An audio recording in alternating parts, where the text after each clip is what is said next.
Hey everyone, what's going on? Eli here from Deep Discounts Club. Today I'm bringing you a look at this KM7200 keyboard and mouse set. Go ahead and open it up.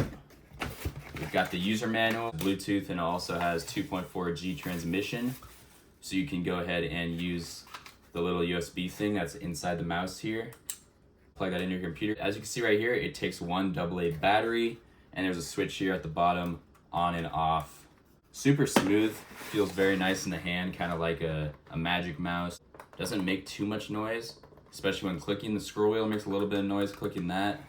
And then you've got this action button in the middle here. And then the keyboard. So the keyboard's got the on-off switch up here, but this time you've got two AAA batteries for that. And the thing I like about batteries is there's no need to plug anything in and charge it, no need to carry around an extra cable. Batteries last a lot longer, it's a lot less charging, and a lot more just getting work done. It sounds very nice on the keyboard. This is a test, but also super slim profile.